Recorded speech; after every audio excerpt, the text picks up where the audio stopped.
देव उठनी एकादशी कब है? जानिए इसके पीछे की कहानी। महत्वपूर्ण जानकारी। देव उठनी एकादशी, प्रबोधनी एकादशी, उत्थान एकादशी। गुरुवार 23 नवंबर 2023। एकादशी तिथि शुरू 22 नवंबर 2023 रात 11:03 बजे। एकादशी तिथि समाप्त 23 नवंबर 2023 रात 9:01 बजे। क्या आप जानते हैं, देव उठनी एकादशी के बाद से ही हिंदू संतान धर्म में सभी शुभ और शुभ कार्य शुरू हो जाते हैं, जैसे कि विवाह, मुंडन और उपनयन संस्कार आदि। कार्तिक माह में मनाई जाने वाली देव उठी एकादशी के दिन तुलसी विवाह करने का भी विधान है। इस दिन दान पुण्य आदि का भी विशेष फल प्राप्त होता है। कार्तिक शुक्ल पक्ष की एकादशी प्रबोधिनी देव उठनी एकादशी नाम से विख्यात है। प्रबोधिनी एकादशी को देवोत्थान एकादशी या देवथान के रूप में भी जाना जाता है। यह चातुर्मास की 4 महीने की अवधि के अंत का प्रतीक है। इन 4 महीने में भगवान विष्णु निद्रा में होते हैं। ऐसा माना जाता है कि विष्णु शयनी एकादशी को सोते हैं और प्रबोधिनी एकादशी पर जागते हैं। इस प्रकार इस दिन को प्रबोधिनी एकादशी, विष्णु प्रबोधिनी और हरि प्रबोधिनी, देव प्रबोधिनी नाम दिया गया है। एकादशी, उत्थान एकादशी, देवथन, देव उत्सव एकादशी या देव उठी एकादशी। चातुर्मास में हिंदू धर्म में हिंदू विवाह निषिद्ध होता है। प्रबोधिनी एकादशी से हिंदू धर्म में विवाह के मौसम की शुरुआत का प्रतीक होती है। इसे कार्तिकी एकादशी, कार्तिक शुक्ल एकादशी और कार्तिकी के नाम से भी जाना जाता है। प्रबोधिनी एकादशी के बाद कार्तिक पूर्णिमा आती है, जिसे देव दिवाली या देवताओं की दिवाली के रूप में मनाया जाता है। कार्तिक शुक्ल पक्ष एकादशी व्रत का फल 100 राजसूय यज्ञ तथा 1 सहस्त्र अश्वमेध यज्ञ के फल के बराबर होता है। देवोत्थान एकादशी के दिन व्रतोत्सव करना प्रत्येक सनातन धर्मी का आध्यात्मिक कर्तव्य है।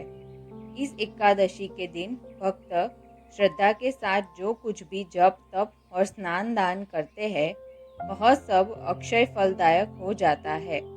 इस दिन भगवान विष्णु जी की पूजा की जाती है।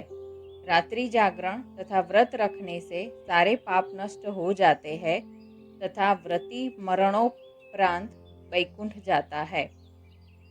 पूजा विधि। देव उठनी एकादशी के दिन व्रत करने वाले का सुबह स्नान कर स्वच्छ कपड़े पहनाने चाहिए। पूजा स्थल को साफ करें और पूजा स्थल पर अथवा आंगन में चैक बनाकर भगवान श्री विष्णु के चरणों को कलात्मक रूप से अंकित करें। अगर आपके आंगन में धूप आती तो भगवान श्री विष्णु के चरणों को ढक दे। पूरे दिन व्रत करें और दिन में एक बार फल आदि खा सकते हैं। भगवान विष्णु को तिलक लगाए, फल आदि अर्पित करें, नए वस्त्र अर्पित करें और मिष्ठान का भोग लगाए। देव उठनी एकादशी की कथा सुने और भगवान विष्णु की आरती करें। कथा। नारद जी ने ब्रह्मा जी से प्रबोधिनी एकादशी के व्रत का फल बताने को कहा। ब्रह्मा जी ने सविस्तार बताया। हे नारद, एक बार सत्यवादी राजा हरिश्चंद्र ने स्वप्न में ऋषि विश्वामित्र को अपना राज्य दान कर दिया है। अगले दिन ऋषि विश्वामित्र दरबार में पहुंचे तो राजा ने उन्हें अपना सारा राज्य सौंप दिया। ऋषि ने उनसे दक्षिणा की 500 स्वर्ण मुद्राएं और मांगी। दक्षिणा चुकाने के लिए राजा को अपनी पत्नी एवं पुत्र तथा स्वयं को बेचना पड़ा। राजा को एक डोम ने खरीदा था। डोम ने राजा हरिश्चंद्र को स्मशान में नियुक्त करके मृतकों के संबंधियों से कर लेकर शव दाह करने का कार्य सौंपा था। उनको जब यह कार्य करते हुए कई वर्ष बीत गए तो एक दिन अकस्मात उनकी गौतम ऋषि से भेंट हो गई। राजा ने उनसे अपने ऊपर बीती सब बातें बताई तो मुनि ने उन्हें इसी प्रबोधिनी एकादशी का व्रत करने की सलाह दी। राजा ने यह व्रत करना आरंभ कर दिया। इसी बीच उनके पुत्र रोहिताश का सर्प के डसने से स्वर्गवास हो गया। जब उसकी माता अपने पुत्र को अंतिम संस्कार हेतु श्मशान पर लाई तो राजा हरिश्चंद्र ने उससे श्मशान का कर मांगा, परंतु उसके पास स्मशान कर चुकाने के लिए कुछ भी नहीं था। उसने चुंदरी का आधा भाग देकर श्मशान का कर चुकाया। तत्काल आकाश में बिजली चमकी और प्रभु प्रकट होकर बोले, महाराज, तुमने सत्य को जीवन में धारण करके उच्चतम आदर्श प्रस्तुत किया है। तुम्हारी कर्तव्य निष्ठ धन्य है।